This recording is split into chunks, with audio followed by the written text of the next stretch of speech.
Aperture. That is the key word of this video. Have you ever wondered how this setting affects your image?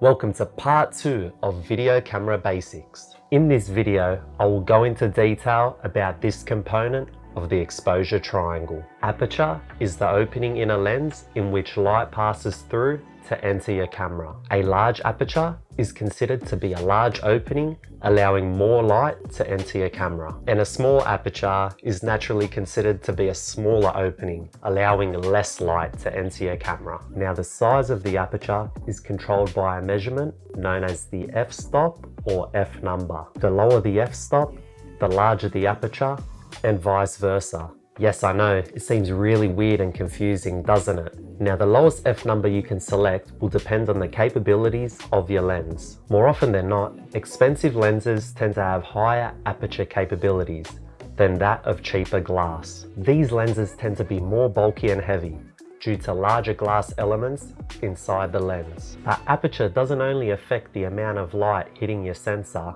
but it also has an effect on the depth of field. Have you ever wondered how cinematic videos keep a subject in focus but blur out the background? One way to do this is by controlling the aperture. By setting your f-stop relatively low, you should be able to isolate your subject from the background by achieving what is known as a shallow depth of field. The higher you set your f-stop number, the more of your frame will be in focus, and the less separation you will have between your subject and the background.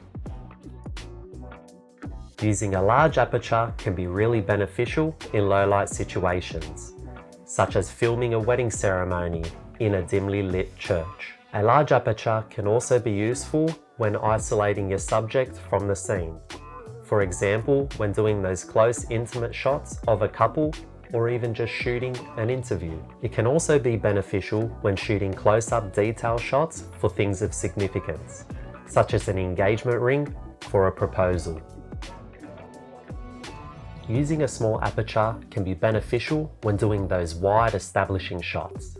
It makes the scene look sharp and crisp so that the viewer understands the location. Another example includes when doing wide landscape shots to show the enormity of the environment. It can also be beneficial when shooting those wide architectural shots.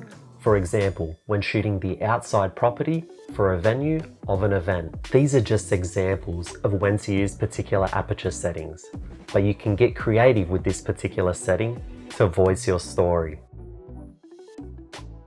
It must be noted that there are a lot of common mistakes made when selecting your aperture. These are things I have learned the hard way and thought it would be beneficial for you to know. When setting too low of an f-number, focusing starts becoming difficult. For example, when in those run and gun situations where your camera is attached to your gimbal, it is rather difficult to hold focus in the position you want. Just say you are filming your character at an aperture of f1.4 while you are both walking. You may notice that the focus shifts from the eyes to the nose to the shoulder, etc. This is due to the fact that you can only focus on a super thin plane when using a small f-stop number. Therefore, to play it safe, it might be helpful to bump your f-stop number up to maybe f4 so that you can maintain the whole face of your character in focus.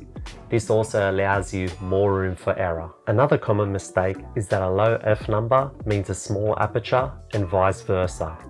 As explained before, this isn't true. Sometimes using a large aperture to get more depth of field can be detrimental to your image, as it could lead to an overexposed image due to the additional light hitting your sensor. Every lens is unique, and hence a common mistake is not understanding the characteristics of your lens at different apertures. For example, some lenses have an ability to shoot wide open at f1.4, but this could potentially be detrimental to your image as it may appear soft.